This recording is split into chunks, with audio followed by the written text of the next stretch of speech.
Welcome to Dollars and Cents, Creating Your Fulfilled Life with Nicole Romito from Private Vista. In this podcast, we draw from years of experience as well as guest specialists to help you create the life you imagine. Join us in this journey as we enlighten and empower you to align your lifestyle to help you achieve your goals with a clear picture of your future. Now, let's get to the show. Hello and welcome to Dollars and Cents with your host, Nicole Romito. Nicole, it's so good to be back with you. How are you? I'm doing great, Eric. Just living the dream. How are things going with you? I think, I'm living the dream. I think that's a good way to put it. It's, days are going by really, really fast, which is a good thing and a bad thing, but I think it's more good right now. You have another guest that you've brought onto the podcast, and I can't wait to hear what you're talking about. Yeah. So today in studio with me, I have Laurie Kaplan, who is a CPA. And I'm a tax geek at heart. So I'm very much looking forward to chatting with Laurie about the recent Secure 2.0 Act that was signed into law near the end of last year. So Laurie and I are going to spend some time discussing the highlights of it. And there's a lot of good things packed into it. So I think we're going to have a very action-packed and information-full conversation today. Yeah, I heard that thing is like a ton of pages. And so there's just a huge amount to cover. I know that you guys aren't going to be able to cover it all in today's podcast, but I'm looking forward to what you're sharing. Yes, great. So with that, before we get into some of the highlights that Laurie's going to share with us, I'd like to share with our listeners a little bit about her. So Laurie Kaplan is a CPA. She's a partner with Michael Silver. She also serves as co-chair of the firm's estate practice area, as well as the head of the firm's trust practice. She has served as a trusted advisor to clients for over 25 years, managing and addressing tax and accounting issues within a variety of industries. Laurie has extensive experience in providing tax planning services to her clients, as well as partnering with the client and their advisors regarding wealth transfer strategies. So, Laurie, now that our listeners know a little bit about you professionally, would you share a little bit about how you like to spend your time when you're not serving your clients? Thanks, Nicole. This time of year, there isn't a whole lot of that time, but when I do have it, I love spending time with my family. I love baseball. So I'm very excited that it's spring training is starting and baseball season soon. That's great. They'll certainly give you something to look forward to as you're going through the heart of your busy season. For sure. Good reason to take a break. Yes. I love it. Are you, what's your favorite team to root for? Oh, absolutely. The Chicago Cubs. Oh, okay. Great. Well, hopefully, is this going to be their year or is it another year of rebuilding? I think something in between. I think maybe they won't make the playoffs, but I expect it to be a much better year this year. Awesome. Well, being a Cubs fan, I would say hope springs eternal every season, right? For sure.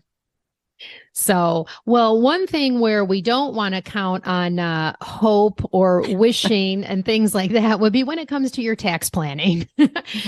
So why don't we start as we talked about, there's a lot to unpack here with the Secure 2.0 Act. You and I put together kind of some highlights that we want to share with our listeners. I think one of the things we want to start about is there were some proposed regulations that were recently issued about a year ago, and there were some clarifications. I know I got a lot of questions, even though I'm not a CPA. As I mentioned in your bio, we often work together on behalf of the client.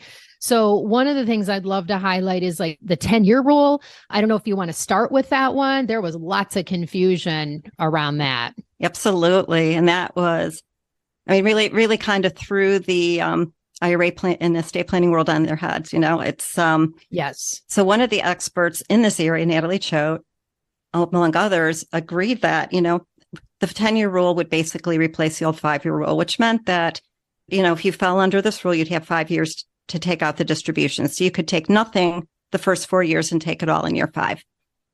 So everybody, pretty much the whole industry was thinking, okay, we've got the 10-year rule. It would work the exact same way. Sure. So we don't have to take anything years 1 through 9, and we could take it all in year 10 if we want. And then the IRS just decided for fun that they would say, no, it's not going to work that way. In addition to that aspect of the 10-year rule, there's another different code section that says you have to take a distribution every year if you have already started taking distributions. So for someone who had already reached their required beginning date, so they had to take RMDs every year before they died, their beneficiaries have to keep taking distributions every year. So in years 1 through 9. Is it at the same rate as the decedent, or is it recalculated over the 10-year period? No, it's basically you're going to continue it over the schedule, more or less, that you were using for the decedent's life. Okay. Because you still don't have a designated beneficiary per se in there for this purpose. So the 10-year rule, so they're taking the distributions every year for years 1 through 9. They can take more, so we can still do some planning for brackets, etc. But then in year 10, you have to empty the account by the end of year 10. And, a lot of people relied on this understanding and said, no, we don't have to take distributions. And they didn't take them in 21 or, weren't sure still what to do in 22. Right. And, it was nice. They came out with clarity in a notice they issued late 2022 that said there's not going to be any penalties until we resolve all this because there is so much confusion, which was great. So nobody has to go back and catch up those distributions that were in theory they're supposed to make and didn't. These are proposed regulations, as you mentioned, Nicole, but the guidance IRS has come out with since then it still makes everybody think they're going to stick with this. We don't think, unfortunately, we don't think they're going to change and do it the way that we all thought it should be done. So, like you said, even though it's based on what has come out and then any additional guidance, if the person from whom you inherited the IRA was they were in the part of their life where they had to take the RMD or required minimum distributions, and you're the beneficiary of that IRA, you need to be taking at least that amount out every year. And then if you do only that in year 10, you're going to have a larger distribution because you need to fully distribute the account out by the 10th year. No, that's correct. That's correct? Okay. Yeah. Okay. And if they weren't already taking their distributions, then their beneficiary can take everything in year 10 if they want. They have complete flexibility. All right. That's a big distinction. And I agree with you. There was so much confusion around that. And then for people like us, Laurie, who are advising the clients and doing things like that, I know it was very tricky last year because they didn't come out until more towards the end of the year saying, hey, we're not going to penalize you if you didn't take them out. Right. Okay. Is there anything else you wanted to add around that particular item? I think the only other thing is they talk a lot about the ghosting rule, which is when somebody has already died and there's no designated beneficiary. In that case, you may not have the 10-year rule apply. You might have this other rule where you still keep taking it over, the same way you did before. So I think the main takeaway I would tell your listeners is just if you have any questions or this is your situation, be sure you talk to your tax advisor so that you make sure you handle it properly. Yes, I agree with that. I feel like there's been talk maybe over the last 5-6 years about simplifying the tax code and things like that. And I know I always laugh as well because I'm like, you keep using the word simplify. I do not think that word means what you think it means, right? So every time they simplify, they seem to add a few hundred pages. Exactly. Least. Well, if anything, it certainly keeps you busy and growing your area of knowledge. So absolutely, there is that. Maybe what we could do, I know I'm jumping around here a little bit, but we talked about that they did say there would not be a penalty if you did not take the distribution. Can we maybe jump to that next and talk about the relief of penalties and what the penalty was, what it's going to, so our listeners can understand that? Okay, so basically, if you miss taking a required distribution, it's always had a 50% penalty. So if you were required to take $2,000 as a distribution, the penalty is $1,000, which is really onerous. Yeah, very steep. I mean, extremely. And I think maybe because of that, we've had pretty good track record of getting penalty relief from the IRS in those situations. But it's just way too much. It was felt pretty egregious to most people. So what they came out with in this new set of proposed regs is that the penalty is reduced to 25% instead of 50%. And if you correct it within the 2 years when you're supposed to take the distribution, it would actually be limited to 10%, which is much more reasonable. Yes, much penalty. more reasonable. So, okay, good.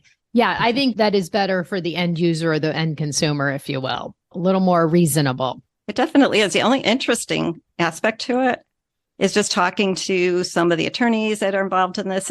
There's some concern that once it's lowered to 10% or to even the 25%, that the IRS may be a little stronger on enforcing it because I feel it's more reasonable. So was kind of an interesting reaction, I thought, to that. Oh, yeah. That is an interesting counterpoint, if you will. Mm-hmm. Well, I feel generally when I'm talking about anything with tax laws, it's, the IRS giveth and the IRS taketh. So for sure. So good. What about, let's maybe switch now a little bit of some of the other opportunities that have come to light with this new law. Why don't we start with some of the things that open up for people who have money in IRAs or retirement plans, and they're also charitably inclined? Okay, so one of the things that a lot of our users like to do is take advantage of what we call qualified charitable distributions. And the IRS allows you to take $100,000 every year, and you can basically pay it directly from your IRA to a charity, a qualified charity. And that it basically will, on your return, we show it as not taxable, that part of the IRA distribution. You don't get to double dip, no charitable contribution also, but it does save you money on taxes. And this does kick in at age 70 and a half, even though you don't have to take distributions at that age anymore. That's not the starting date.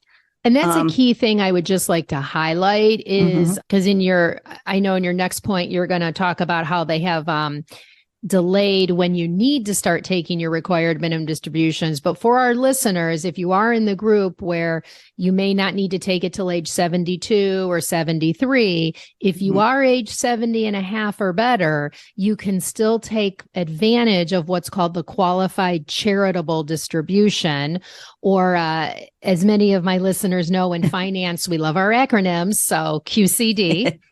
So I just did want to kind of reiterate that, Laurie, because I think that's a really important point that a lot of people don't know.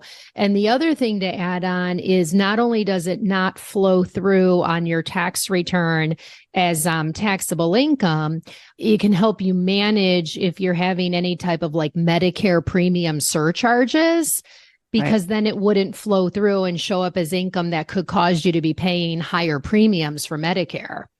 No, that's correct. And it's also just a nice way if you do have a lot of money in your retirement account that you don't necessarily need all of it to live on later in life. It's a way to kind of bring that account down without paying taxes. Yes, absolutely. So if you get to the point, it could cause for perhaps a lower required minimum distribution in the future. Right. And then the charity's getting 100% of the dollar for dollar. Right. So two things that happen with that is up till now, it has been a set $100,000. No adjustment for inflation. That will be changing under these new guidelines. So that will be indexed for inflation. The other thing that they put in here, so people will be able to put $50,000 into a charitable trust or charitable gift annuity. This will be a portion of that $100,000. It doesn't replace it. It's a one-time thing. And what's nice about a charitable annuity is what that means is those people get a stream of income for life. So let's say you're charitably inclined, but you're concerned about running out of your own money. It's a way because you will still get something back every year. You would get a tax deduction for what you do put in, but when you die, basically whatever's left in that account stays with the charity. They do allow charitable remainder trusts, which is a nice tool in and of itself. Problem is that most of the attorneys that I've talked to aren't willing to draft a document for a $50,000 contribution, right? For $50,000 trust, or $100,000 most if you do it combined with your spouse. But what's nice is a lot of the charities have qualified gift, have these charitable gift annuities set up through them, and a lot of them have a minimum as low as like $5,000. So nice. So they have a template set up, and you can call whatever your charity you want to support. Probably, I'm sure a lot of the larger ones have it set up. Okay, that is a good workaround. And that's an easy, they're definitely set up to take this kind of money from people. Yeah. And I agree with you. I think with the 50,000, certainly it's a sizable amount for the charity, but the income stream you would get off of that really it's something, but it's probably not going to move the needle for most people. I don't think so, but it might make them a little more comfortable with making that contribution. Yep, absolutely. Because you're giving up the right to the 50,000. You have Correct. an income stream, depending on how you're structuring it, you have that. So it can help supplement other things. And one thing I'd like to just add to the discussion, because not everybody realizes, is, you do have to make these contributions directly to a qualified charity. So we have a lot of clients that use donor advised funds, and they do not count for this purpose.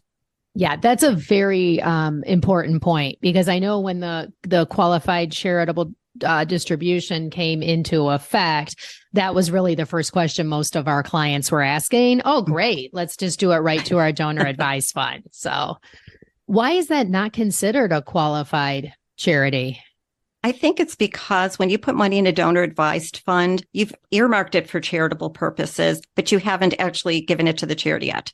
Oh, okay. So it's not considered like a completed gift, if you will, to the charity? I believe so. Okay.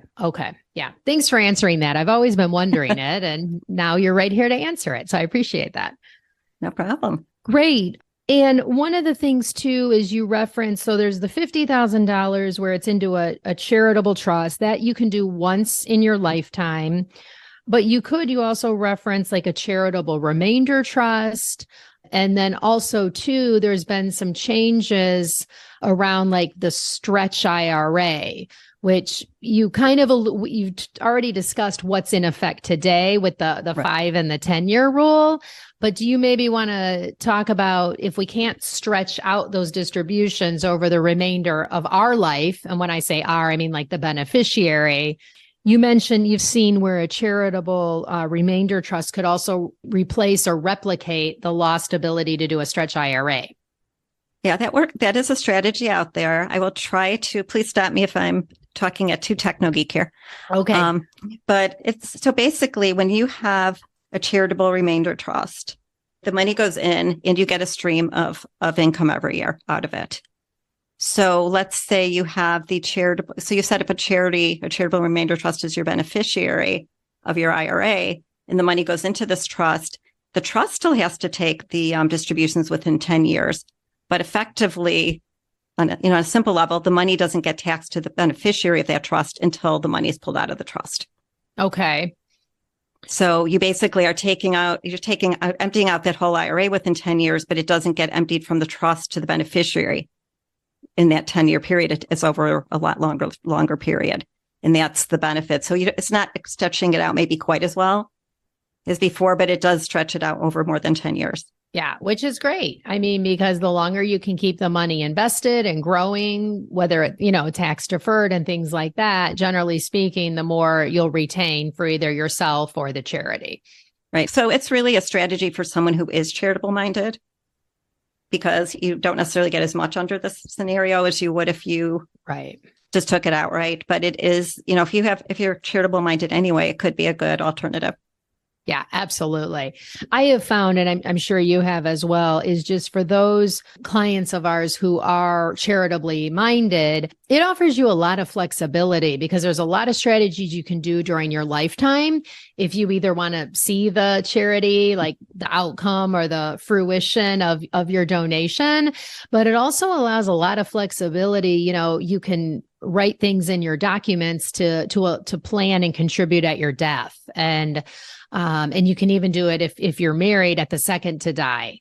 So I think if you're charitably minded, definitely talk to your advisory team, because it's a great way to retain full use and access to your assets during your lifetime, but perhaps reduce or sometimes eliminate taxes upon your death or the second, if you're married if you're married at the second spouse's death. So we have found that a pretty easy, actually a very palatable solution for a lot of our clients.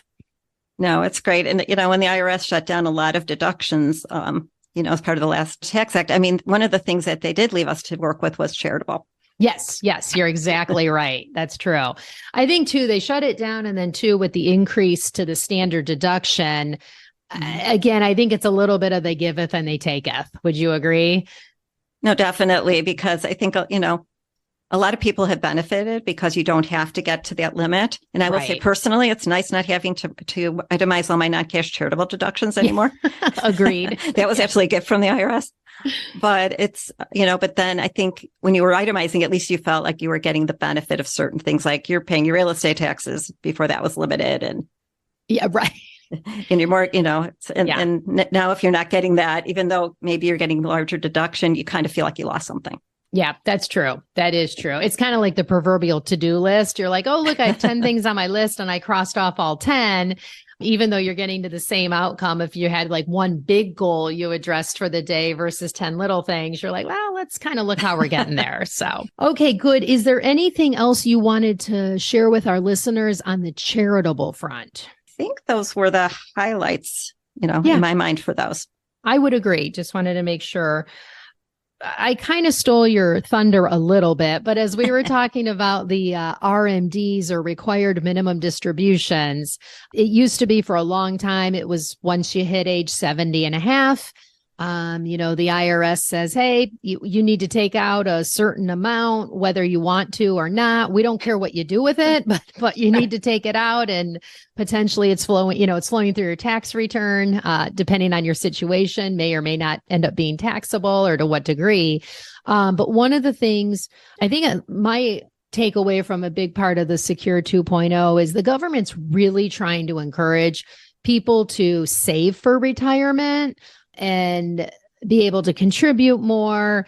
And then I think also they're certainly seeing this when we hear all the talks about Social Security and Medicare is, generally speaking, as Americans, we're living longer, we're living healthier. So one of the things I think they did to do that was to delay or push back the ages where you're required to take out distributions. Hey, pardon the interruption. I know you are listening to Dollars and Cents, Creating Your Fulfilled Life with Nicole Romito, and we're happy you're here. If you have any questions, please head over to myprivatevista.com or the show notes to find out how to reach us. We'd love to hear from you. Right. They did that a couple of years ago with the first Secure Act, and we just got used to age 72 being the benchmark. And now they decided to make it even later in life. Yes. So it's and kind of an interesting because the age goes to age 73, starting actually with this year in 2023. Okay. So if you reach the age 73 anytime during 2023, correct? That is correct. Okay. And then 7 years later, the age goes to age 74. That's starting with for the 2030 tax year. And then age 75 that's at only 2033. 7 years away. Sorry. I can't believe 2030 is only 7 years away. I know, it's crazy, but they have that gap. So it goes 7 years between the next increase and then 3 years after that. So I have no idea how they came up with that one, but. Okay. All right. So I was talking over you. So this year, if you're turning 73, right? Mm-hmm. Okay. So if you turned 72 last year, you had to start taking it last year. Right. This year it's 73. Mm-hmm. And then it'll stay the year you turn 73 until 2030. Right. And which then you just pointed out isn't as far away as we thought. I know. It seemed like so far away. And then when you're like 7 years, I'm like, wait a minute. So, okay. And then in 2030, it'll be age 74. Correct. Is that correct? Okay. Yes. And then 75 in 2033. So, okay. I honestly, Nicole, as I was going through all these provisions, I really think we're going to have a scorecard because so many things have different implementation years and there's just so many provisions that they've changed in this last year. I agree. And then how we opened our conversation too. I mean, I have to say, even though I am a closet tax geek, I do not envy what you have chosen for your career, Laurie. I mean, you're very good at it and I'm glad people have chosen it, but not only do you need a scorecard, I feel like some stuff comes out and then they didn't really think it through. And then you're trying to do tax returns and there's no final guidance or final, I'm trying to think of what the word is when the IRS issues, what is it? The guidance? Regulations. Thank you. Yes. So, you're trying to do tax returns and advise clients when, the IRS hasn't even figured out, who's on first. So. Yeah, we're kind of getting used to that. It seems like something new every year. Yes. Well, I guess it keeps it exciting, right? There you go. So keeps us employed for sure. Yes. Yeah, that's for sure. Job security. I agree.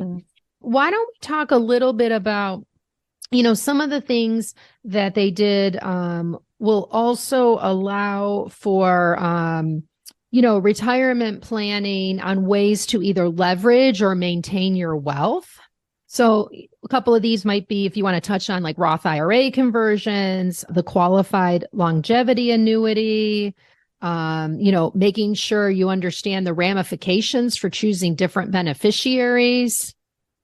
Okay. So in these proposed regs, the IRS is doing a lot to increase Roth contributions. Which is fantastic. And can you just, for in case our listeners aren't... the bad news. Yeah. Darn it. Come on. Oh, as always. Yes, as always. Can you just, for our listeners, Roth's been around for a while now, but just explain what that means? So basically, when you make a contribution to your IRA or your 401k plan, you're either making it as a traditional contribution, which means you get a tax deduction up front. So it goes in before taxes. Correct. It goes in pre-tax, and then when it comes out at the back end, you pay tax on it.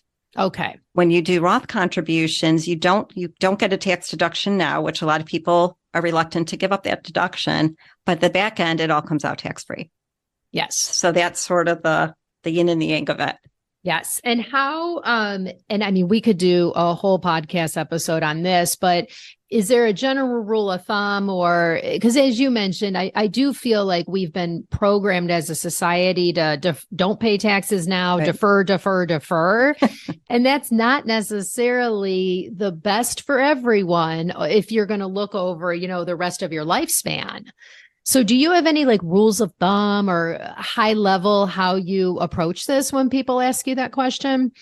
To some degree, yes. But the younger someone is, the more they really can get that benefit of that Roth growing all those years tax deferred. So I love to see young people putting money into Roths. And especially if I can add on, especially too, generally speaking, if you're younger and you're just starting out in your career, right? You're probably at a lower tax bracket. And then, as you mentioned, you've got time on your side, you invest it, and you have all that tax-free compounding. Right. And I think the problem we see sometimes is with someone who's, hitting retirement age, and I'm sure you've seen this with your clients as well, is that the bulk of their money is in that traditional IRA bucket. Yes. And the problem with that is now you need money for something. Like you say, okay, this is what I need to live on, and that's fine.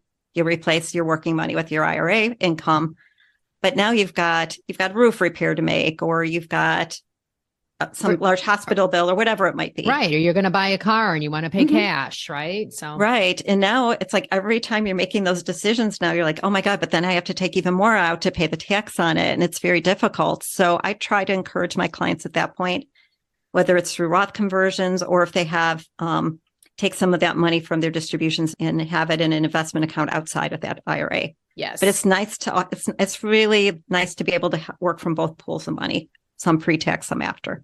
We agree. We actually, at Private Vista, when we're advising clients, and as I said, most people are predisposed, and it's been because we've been programmed pre-tax everything, and that's good. But we like to look at it with our clients to say, let's set you up with like a 3-legged stool. So you have some pre-tax, you have some Roth or, tax-free. And then just as you mentioned, have that after-tax account where you've paid taxes on it, you've reinvested it. And then with careful management, you can generally get that out at more preferential capital gains rates, which are generally lower than your regular or ordinary income tax rates. And when we do that, Laurie, we have found that's been where our clients have had the most success in being able to live the lifestyle they want, whether it's the expected month in and month out expenses or the bigger ones that come, whether, you mentioned some of the things that we probably don't enjoy spending money on, but, maybe you wanted to do a big family trip for the holidays, right? Or you're celebrating a milestone wedding anniversary or birthday. We've found, our clients have the most success, and we're able to do it in a most tax efficient way in working with their CPA to say, you're living your dream, or what we call your private vista, and, you're doing it in the most tax efficient way. Yeah, no, I like that. And it just gives them so much more, like you say, flexibility and comfort to do it because it's not coming with a big tax bill. Exactly. Because we do also have some clients who are they've got real estate and they've got pre-tax money, and Sure, we can send you the money, but exactly, we have to gross up, by 30 or 40% to account for the taxes. So, all right, Yeah. well, that's a great point.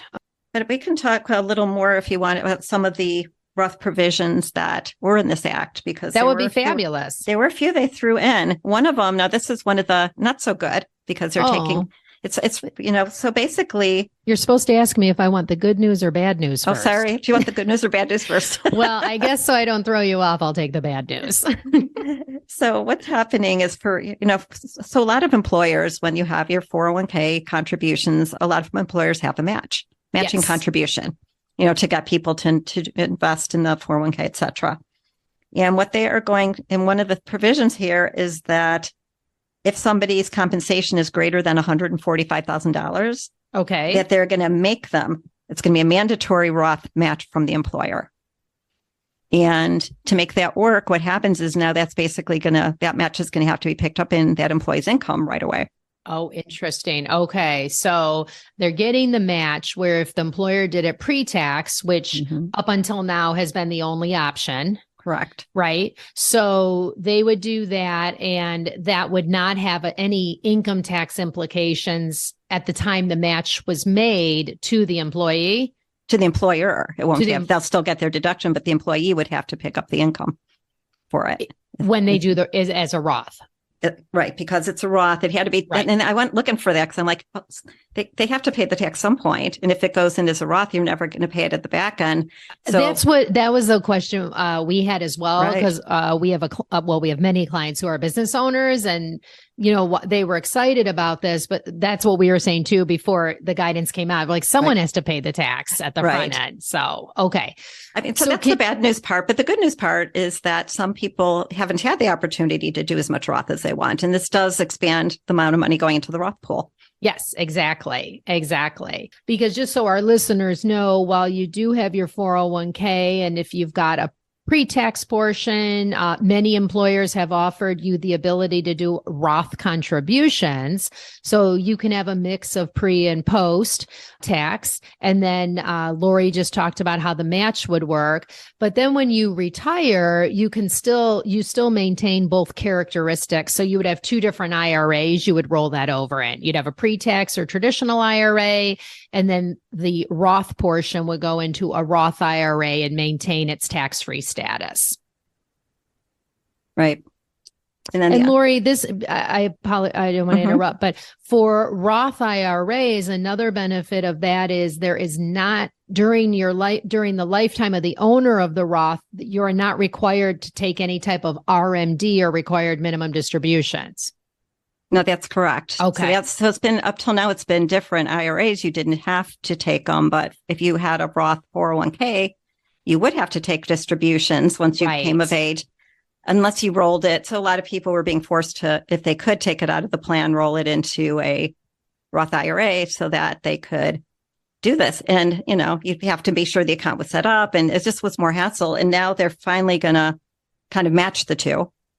Probably bad choice of words to use since we're talking about matching contributions, but basically they're going to use this. Are so simple. Exactly.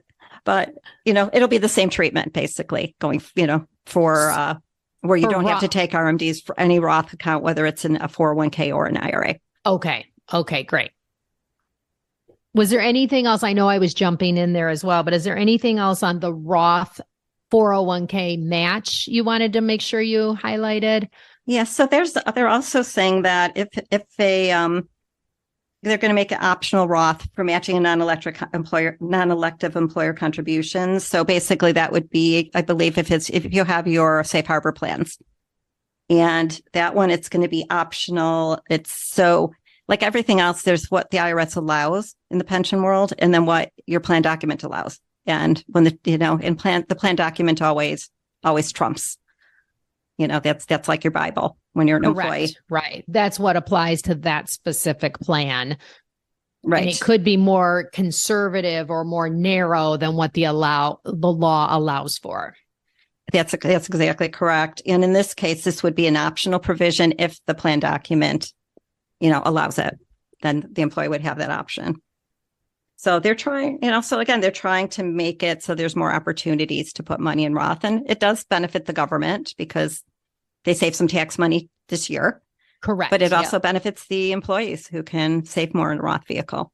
Yes. Yeah. And then setting them up, as we talked about, having more flexibility down the line. Well, Laurie, I could spend all day. I mean, actually, we could probably spend weeks talking about the Secure Act and then tax law in general. Before we wrap up, one item I know that jumped out at me before even you and I were discussing this is the ability to do rollovers from 529 plans to a Roth IRA. Yes. So that's something new. And what's been happening? So when you have a 529 plan, which is an education plan, whether it's for your kids, your grandkids, you could set it up for yourself.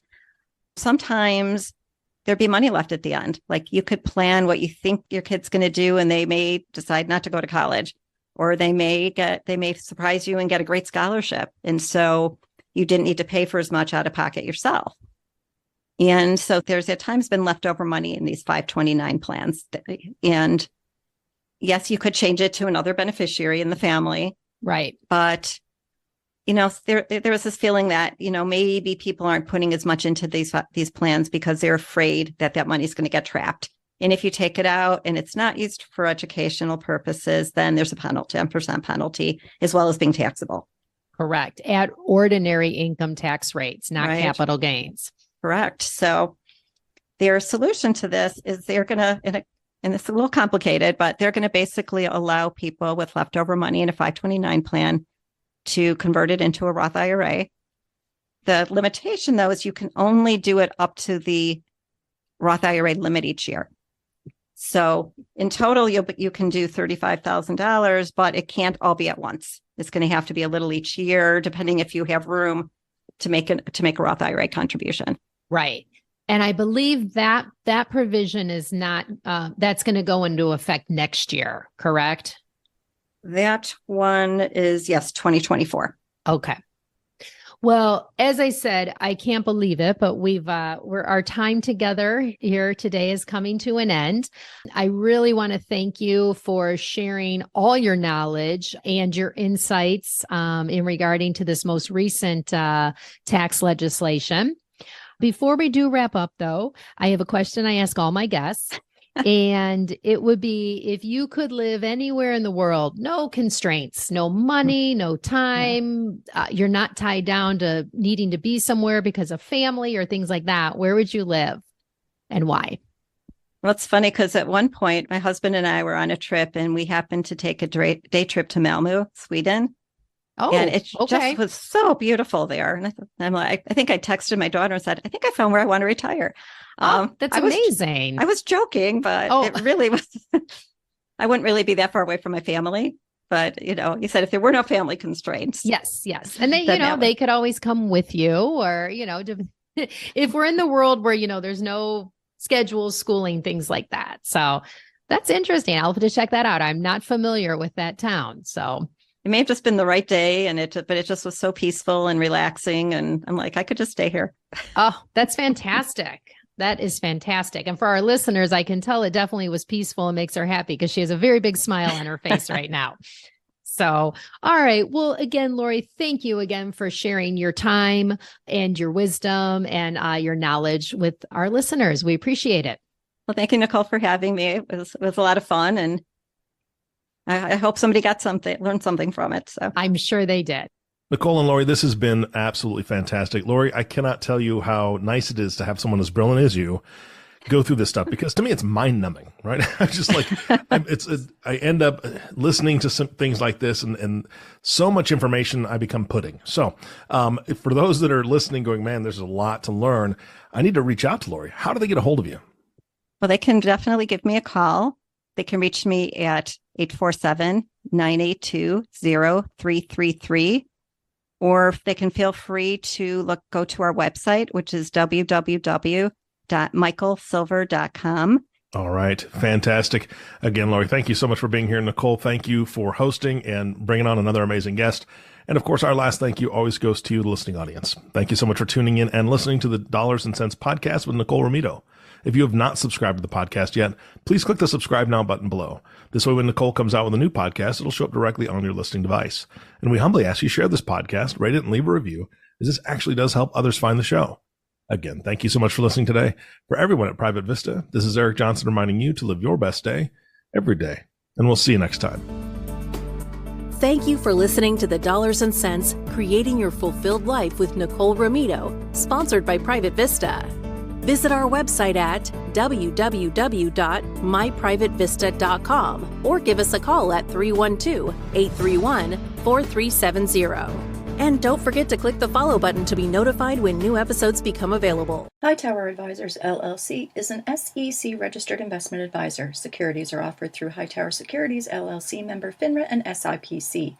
Hightower Advisors, LLC, or any of its affiliates do not provide tax or legal advice. This material is not intended or written to provide and should not be relied upon or used as a substitute for tax or legal advice. Information contained herein does not consider an individual's or entity's specific circumstances or applicable governing law, which may vary from jurisdiction to jurisdiction and be subject to change. Clients are urged to consult their tax and legal advisor for related questions.